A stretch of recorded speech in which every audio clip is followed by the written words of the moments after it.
రంగారెడ్డి జిల్లా special task force పోలీసులు మరియు సివిల్ సప్లైస్ ఎన్ఫోర్స్మెంట్ వింగ్ నుండి ఒక సంయుక్త ఆపరేషన్ చేయడం జరిగింది. సో దీనిలో ఈ పబ్లిక్ డిస్ట్రిబ్యూషన్ సిస్టమ్ ఏదైతే పౌర సరఫరాల శాఖ నుండి వచ్చే బియ్యం ఏదైతే ఉంటుందో దాన్ని ఇల్లీగల్గా తీసుకొని సేకరించడమే కాకుండా దాన్ని మళ్ళీ ఒక అఫీషియల్ వేలో దాన్ని ఇక్కడ మిల్లింగ్ చేసినట్టు ఫేక్ బిల్స్ తయారు చేసి ఫేక్ ఈ గన్నీ బ్యాగ్ల మీద కూడా ప్రింటింగ్ కూడా ఫేక్గా చేసి మోనోగ్రామ్స్ అన్నీ కూడా చేసి రాష్ట్రంలో ఉన్న వివిధ ప్రాంతాల్లోకి పంపించడం జరుగుతుంది.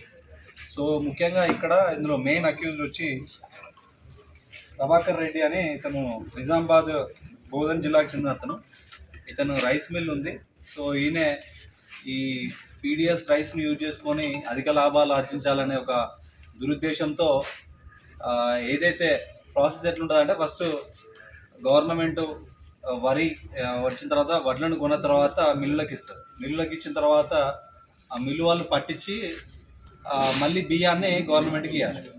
సో వీళ్ళు ఏం చేస్తున్నారంటే ఈ ప్రభాకర్ రెడ్డి మరియు అతని అనుచరుడు నిండైన రవి, సో వీళ్ళిద్దరు ఏం చేస్తున్నారంటే గవర్నమెంట్ ఏదైతే వడ్లు ఇస్తారో ఆ వడ్లని వీళ్ళు బియ్యం చేసి అమ్మేసుకుంటున్నారు.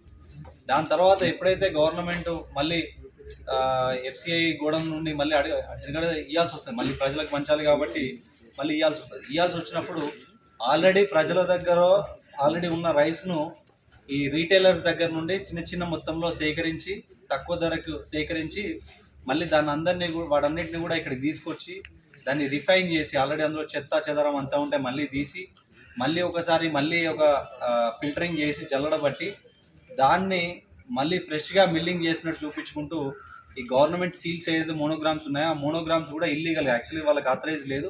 ఇప్పుడు సపోజ్ ఒక ఆదిలాబాద్ జిల్లాలో ప్రింటింగ్ చేయాలి అంటే అది ఆదిలాబాద్లోనే మోనోగ్రామ్ ప్రింట్ కావాలి మిల్లులోనే.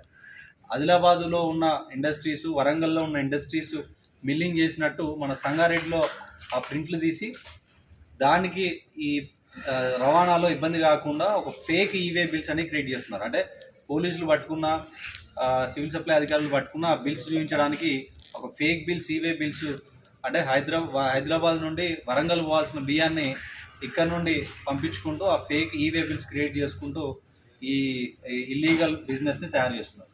సో దీనిలో దాదాపు 500 టన్నుల బియ్యాన్ని ఈరోజు సీజ్ చేయడం జరిగింది. సో దీని విలువ ఇప్పుడు దాదాపుగా 1,05,00,000 ప్రాథమికంగా నిర్ధారణకు వచ్చినాం. దాంతోపాటు ఒక 3 లారీలు, 4 DCMలు ఏదైతే రీటైల్గా ప్రజల దగ్గర నుండి లీగల్గా కొని పట్టుకొస్తే అవి, ప్లస్ ఇక్కడ నుండి మళ్ళీ గవర్నమెంట్ బ్రాండింగ్తో పోయేది, గవర్నమెంట్ ఈ ఫేక్ బిల్స్, ఫేక్ మోనోగ్రామ్స్ వెళ్ళేది ఏవైతే వెహికల్స్ ఉన్నాయో ఒక 4 DCMలు కూడా సీజ్ చేయడం జరిగింది. వాటి వాల్యూ 1,05,00,000, దాదాపు 2,10,00,000 విలువైన సీజర్ ఇది. సో ఇది స్టేట్లోనే one of the biggest seizure అని చెప్పొచ్చు. ఈ పీడిఎస్ రైస్ ఏదైతే ఉందో దీన్ని ఒక ఆర్గనైజ్డ్ క్రైమ్ లాగా చేస్తున్నారు దీన్ని. So already civil supply commissioner sir కూడా మాట్లాడారు. సో దీన్ని ఆర్గనైజ్డ్ క్రైమ్ లాగా భావించి, ఎందుకంటే ఏదైతే ఇప్పుడు వీళ్ళు చేస్తున్నారో ఒక క్రైమ్ని చాలా పద్ధతిగా ఆర్గనైజ్గా, అంటే లేబర్ని పెట్టి దానికి ఇన్స్టిట్యూషన్ చేసి ఇక్కడ ఒక రైస్ మిల్ లాగా ఏర్పాటు చేసి ఒక ఫేక్ బిల్ని క్రియేట్ చేసి ఫేక్ మోనోగ్రామ్లను చేస్తున్నారంటే ఇట్స్ చాలా ఆర్గనైజ్డ్గా చేస్తున్నారు. So it can be classified as organised crime.